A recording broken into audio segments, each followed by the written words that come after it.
and welcome to another edition of Live with PB. I am excited what I want to talk to you about today. I love a lot. Okay, you probably hear me say that about a lot of things. That just tells you I love life. I am grateful for the things that have happened in my life and where I'm at. And one of the biggest things I love talking about that always have repercussion in your life, no matter what you do or where you are at, is the word CHOICE, choice. Choices.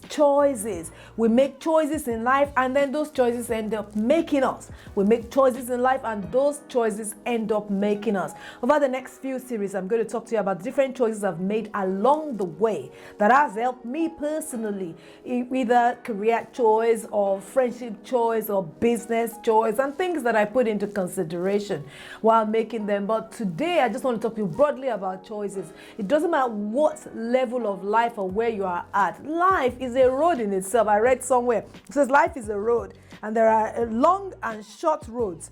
Some are smooth, some are rocky, some are crooked, some are straight paths.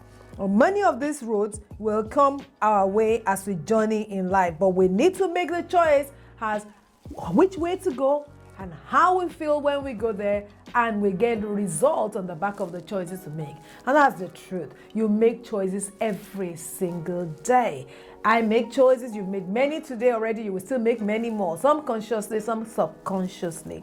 But what are the things you need to consider to be able to make great choices in your life? What are the things you need to have at the back of your mind? Whether you're making a choice of a friend, of a life partner, of a career path, of even going to work in a place or buy a house. There are many areas to consider or think about. But the basics of it is this. Number one, your choice needs to be consistent with your value.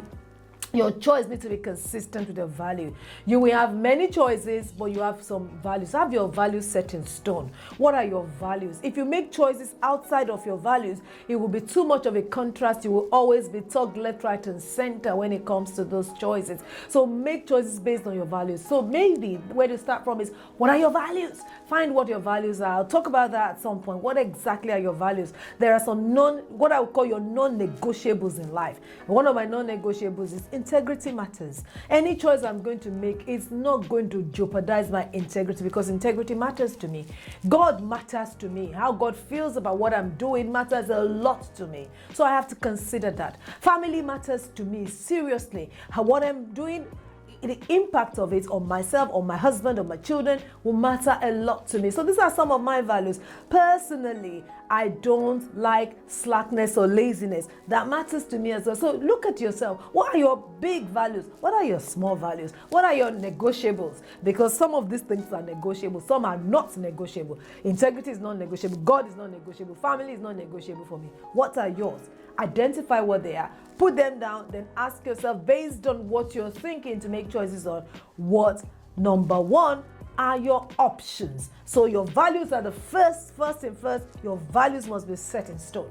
Number two, options. When it comes to making a choice, don't just say, well, that's the only option. No. There are almost always many more options than that one that you are looking at. So ask yourself, what are my options? Always consider the options. Maybe the first route you see is not the only route that will lead to that destination or that place or that thing you want to achieve. So ask yourself, what are the options? Don't be lazy. If you're going down a route, make your options very clear to yourself so that you are making decisions based on those options. So there has to be option one, option two, option three, and I chose option one because of.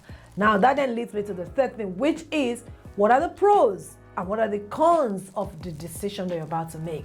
What are the pros and what are the cons? You think, oh my goodness, this sounds so academic. Well, you know what? You practice it once, twice, three times, then it becomes a lifestyle for you. These are things I've practiced that have really helped me. What are the pros of going down this road? What are the cons of this road? Will this make sense down the line? Is this going to be detrimental to me or to somebody along the way? You see, you make your choices and your choices make you. So you need to slow down to make those choices. So when you're making your choice, always ask yourself, don't even let anybody deceive you and tell you it's always pro, it's only pros. Yeah, there are no cons. It's not true. That means you're not looking closely at the matter at hand. Look closely at the matter at hand. Ask yourself these questions. You know what? The art of asking questions is the best things you can ever do for yourself. So ask yourself the questions. What are the pros and what are the cons? When I want to make decisions, another thing I tend to do when I'm making choices is I ask somebody that have gone ahead of me. Find out, is there somebody that have taken this road before and what did they experience? Now, it doesn't mean that you will experience what they experience, and it doesn't mean that you have to go down the route they go, but it just adds more to your pot of decision making so that when you are making your decision, you are very well knowledgeable and educated about the choices you're about to make. So you know your values set in stone. You know what the options are. You find out what they are before you make your choice. You look at the pros and the cons. Then you look at somebody that's gone ahead. Has somebody gone down that route, and what did they experience down that route? Has somebody bought a house in this area? What was their experience? Don't shut your mind and say, well, I don't need to because I'm different from them. No. There is a God factor. I totally agree with you on that. But there is also the collection of facts factor. You know what? When you have done these few things, then you take them to God, which is then the God factor. When I'm making my choices, the God factor matters a lot to me. What God feels about it matters a lot, so I take it back to Him. And I believe very strongly in this scripture that says, come, let us reason together. So I take all these options to God and I say, all right, God, these are my options. These are the things to think about it. What do you think, oh Lord? Give me a sense of peace. Give me a word. And many times it will give me indication or direction that that's the way to go. What if you don't hear anything from God? Out of multitude of counsel, the Bible says there is safety. So if I've taken counsel, I've sat down, I've looked at pros, I've looked at cons, I've looked at all the aspects that I know to look at as humanly possible, then I still make a decision and do the last thing, which is move forward with your choice.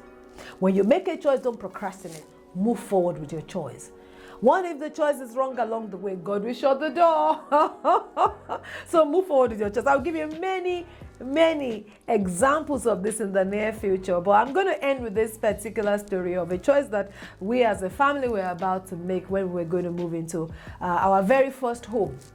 The very first home we're going to buy, we thought it was fantastic. We saw the adverts in the paper. We loved it. We went to look at this property. Every single thing about the property, I loved the fact that it was in the village. There was nobody around. I loved that. That looks great to me. The house had a pond, which was nice in my opinion. As at that time, I mean, I didn't know what I was thinking about. I had 2 little children, and I'm not the most careful of moms that will not let their child go to the garden. I'm not that kind of mom. And I just thought I loved it, and we had all the we was within our mortgage approval in principle. Everything was right. And then we went ahead, proceeded to buy this property. Now, this property was also so much out of town, as in the poshness of it includes people not being able to get to you easily if you're ever in trouble. And I had a husband that is working as an international consultant, which means he's not going to be around most of the time. So I'll be stuck with the children. And if I'm ever in trouble, who on earth am I supposed to call? There is no bus stop around where the house is. For goodness sake, what was I thinking about? But it looked great at that point in time. And I remember we went ahead, we kept praying about it, and we went ahead, we looked at all our options in quotes. And then along the way, the mortgage company gave us the mortgage, and then they said, oh, we can't give you the mortgage because you don't have enough debt. You don't have enough. Your risk level is not high enough. So we cannot secure, the underwriters cannot secure the loan or secure the mortgage. And eventually they withdrew the mortgage. Now God said it was time for us to buy a house. We were sure of that. Was it that house? It's a different thing entirely. But anyway, we took that on the chin. It was painful, but we took it anyway. But interestingly, as at that time, the mortgage interests were about 9%. 9%. And it looked okay at that point, based on every single thing that we can see in our finances. Down the road, just less than 6 months down the road, things happened with the economy and the mortgage interest rates dropped drastically. And the next time we went to look for a mortgage, we got a mortgage at 4%. See what God saved us from that choice. Now that's the God factor, the things you can't see. So you put all your options in place based on the things you can see when you're about to make choices. Make sure that they stand on your values. Your value system do not change no matter what. Look at your pros and your cons. Don't be like me and look at just the pros only. I say, I love this place, love this place, love this place. And then when it's God said, I know you love this place, but I have a better plan for you. And I know that around the corner, your husband might travel, you might need help, nobody will be able to get to you. I also know that around the corner, this is the God factor, that the interest rates will drop and you will be paying a lot less mortgage. In fact, half of what you were going to go for, and I'm going to get you a better place. Round the corner was something bigger and better.